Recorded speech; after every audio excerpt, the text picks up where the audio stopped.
That is an excerpt of a song I heard as a very young child by Susie and the Banshees called Spellbound. Just a cool riff.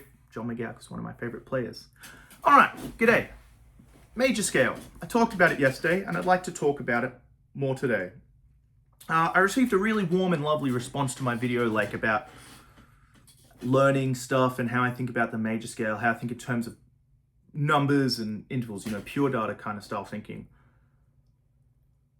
More people wanted me to kind of do a bigger lesson expanded on it.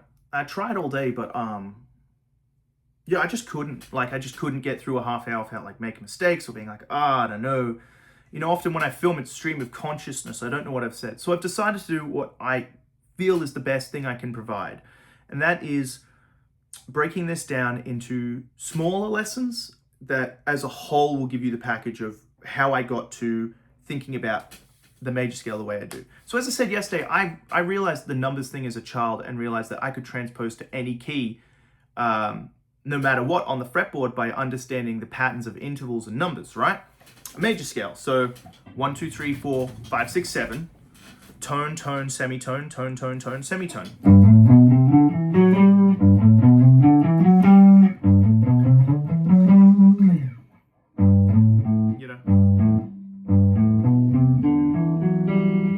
Being able to do stuff like that really quickly is really nice.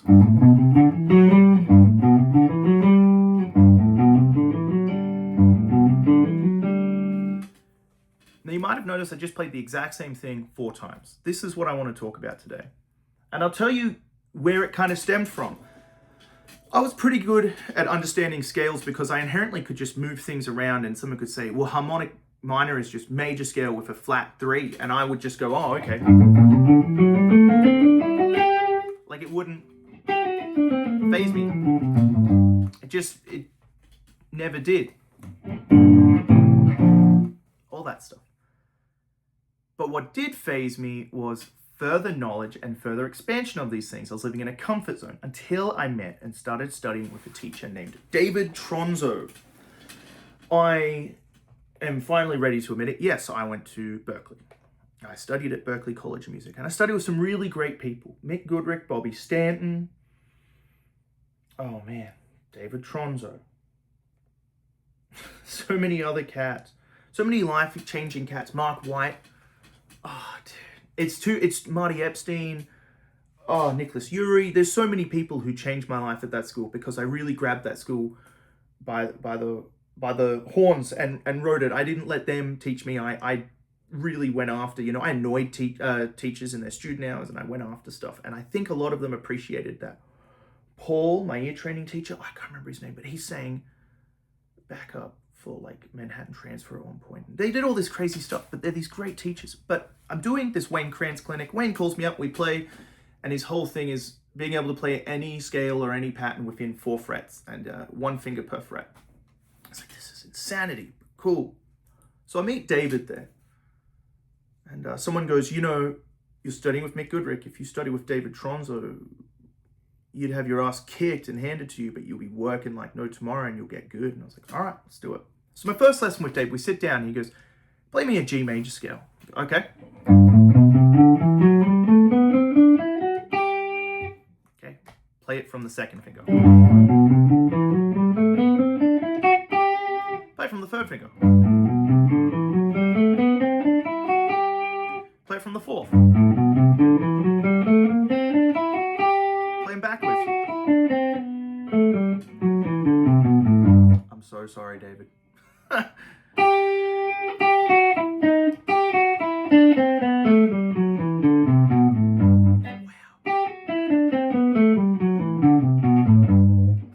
got some work to do. But this is great. This is the honesty and practice and vulnerability and showing you that even though I've worked really hard, I've let go of that practice routine, and it's going to take a lot of work to get it back. I'm in my 30s, so I'm going to practice this stuff to death until my 40s again, until it's really locked in. Now, what I'm really trying to show you is that David was trying to show me that although you might know something one way and another way, how many ways do you know it? He would get me to play the G major scale in every way, shape, or form possible. So we play it on 1 string.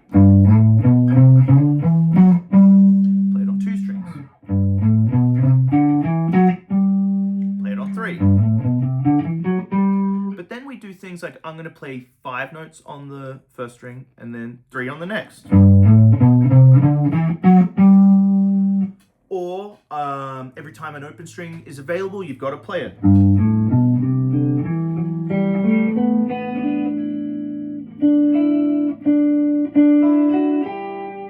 That's a hard one.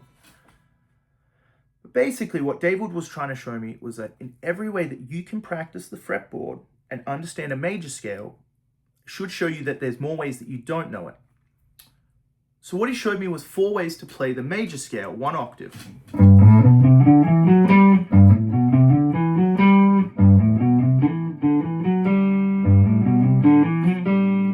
And you notice I've played that 5 or 6 times during the video. I'm really trying to drill it in that this is something you should work on. I could show you further. I could show you the patterns. I could teach you everything. But honestly, the collection of information without the practice of it is something I engaged in for a long time. And I think it's a waste of time sometimes. It's really cool that I know this chord function stuff, but when I sit down, am I making music with it? Am I using it? Now, I am going to give real life examples of where this has helped and why I like doing this kind of thing. I like the concept of knowing the fretboard at any point at any given time and knowing where to go and being able to play through changes. So if I play this chord and I need to play the nearest G major scale, I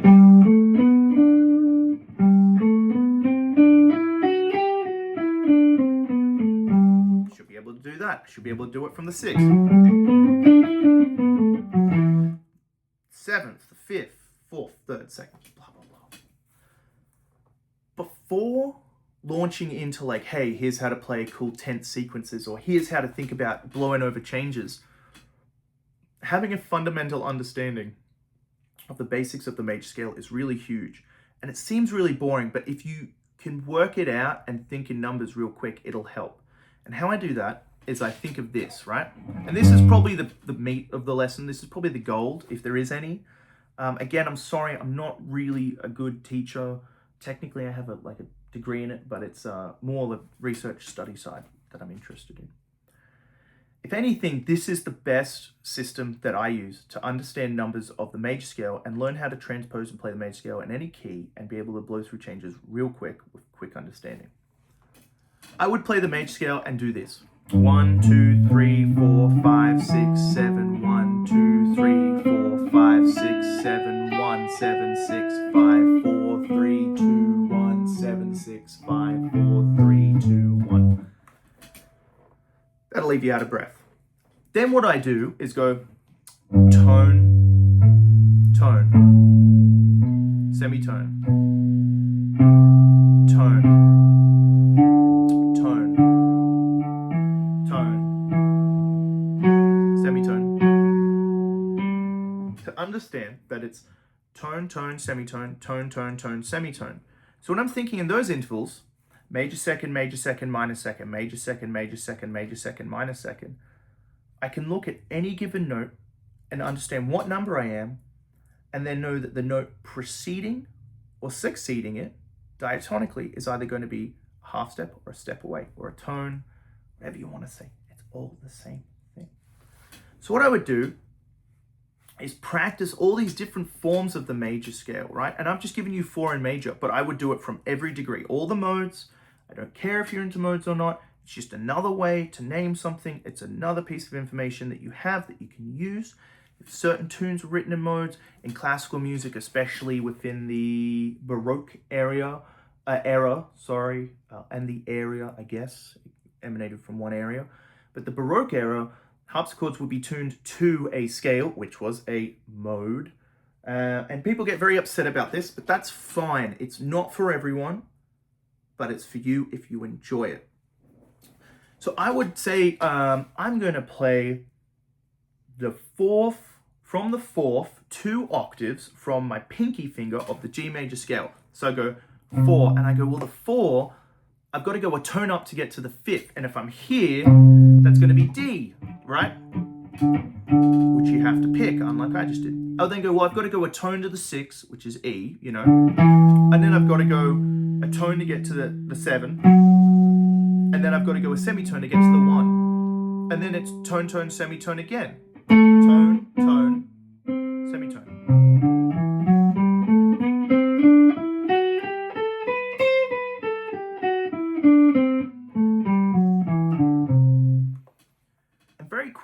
I was able to start thinking of those intervals. And then I would go 4, 5, 6, 7, 1, 2, 3, 4.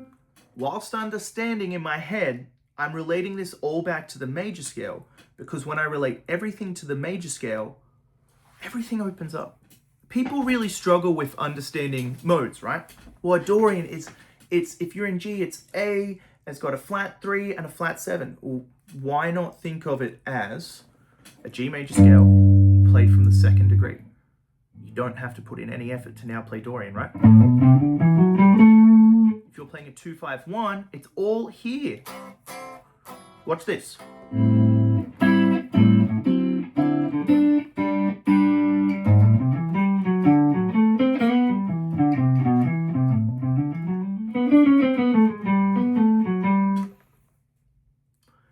It's just 2 short examples of 2-5s. They're not musical, but they're exercises. So anyway, once you're done practicing this stuff, right, there's whole other worlds that are going to open up. But this is just a short thing. So I'm going to condense it and I'm going to tell you the exercise, right? Take a scale in any key. Every day it should be a different key. Run that scale in 2 octaves from every different finger. And if you want to go crazy like I did, do it from every degree of the scale. Then start with playing it in thirds intervals and fourths and just focus on those for now. If you really want to go crazy, you can go all the way up to 13ths, or 14ths. But I don't think everyone needs that right away. So take your 4 basic shapes and practice them in thirds. Just 1 octave for now, man. Like, just go easy on yourself, right?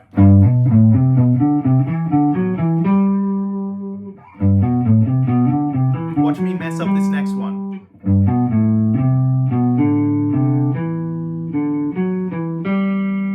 David, I'm so sorry. So I need to go practice those. But just practice like that, 4ths.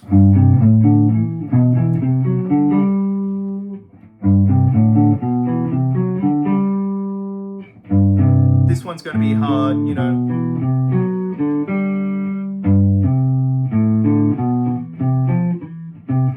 Yeah, that one's... Anyway, you want to do things like that. You want to take it in small chunks and then, you know, move through the cycle of fifths. So maybe you'll start on C and then move to G and then D. So the next day you do D and you do the exact same thing.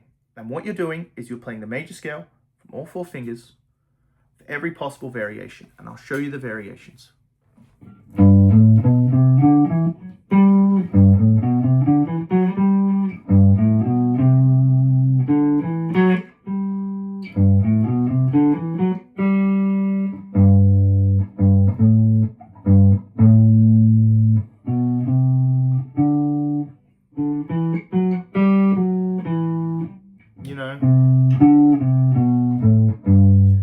Kind of things. It's all these little things that make a difference. 2 octaves.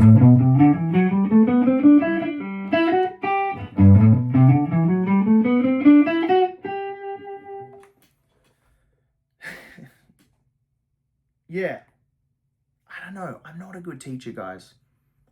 But this can be part 1 in some major scale exercises that I really enjoy. I'm going to go sit... I have a gig, but for the next 20 minutes, I'm going to sit there going...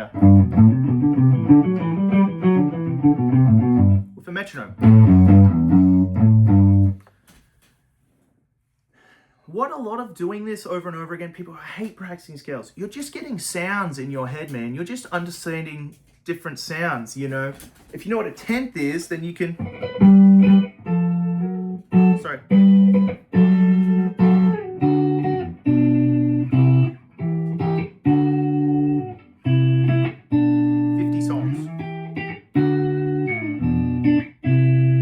Other songs from the last 5 years. But once you get these sounds on your head, you can start hearing them. I love listening to horn players. I love listening to piano players. They'll do really interesting things like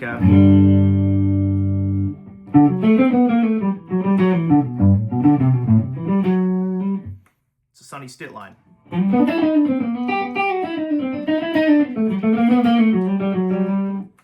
a guitar line, Charlie Parker line.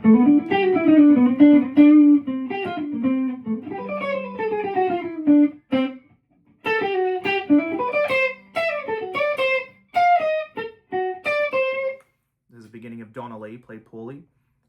Basically, all you're doing is opening up the fretboard. A really fun thing you can do too, and this is what really gets me excited about playing live, is corner yourself while jamming. Like, say you're jamming on this progression, like 5-1.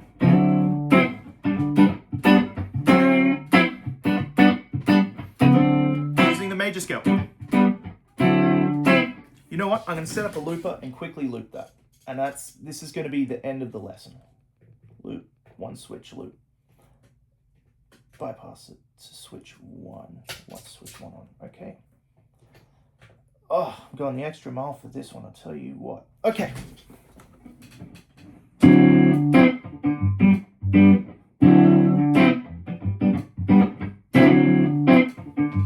Great.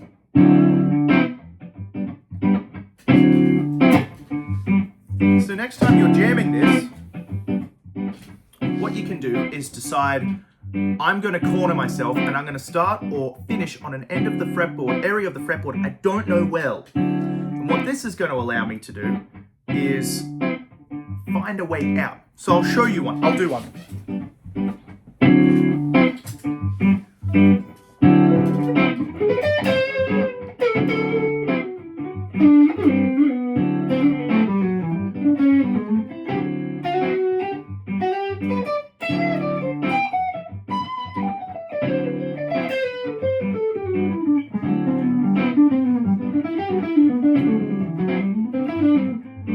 It's always been around here.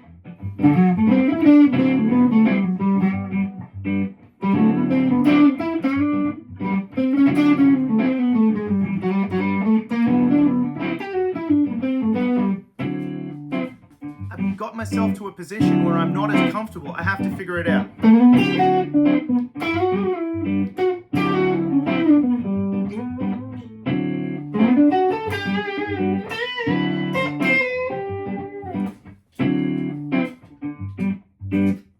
Cool. That's basically it. I'm going to post this. You know, let me know what you think. I'm trying my best, but I don't write tabs. I don't do tabs. I do music.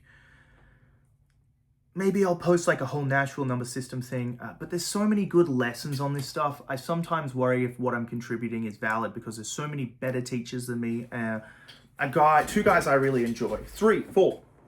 Robbie Barnaby, a mind-blowing jazz educator. Eli Koskoff, same. Oh my God, that dude's so musical. It's insane. Ben Yoonson, very close friend of mine. Very, very dear to my heart. Plays like no one else. And anyone who says, oh, he sounds like Alan Holdsworth, you should probably go listen to Alan Holdsworth, because I see that comment and hear that too much from people, and it's the dumbest thing I've ever heard. No, he doesn't sound like Alan Holdsworth, and he hasn't listened to much. He's one of my best friends, so I know this. He's one of my favorite players. And then any Ted Green material you can find. Ted Green was, of course, the greatest. So yeah, look, dig this and just mess around with it, man. You know, maybe you're fine with move it up the octave. Wow, this amp does not like that pedal. I started counting for that B string.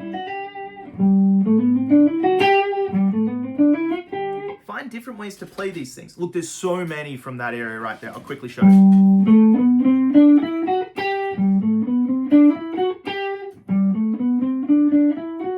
Sorry.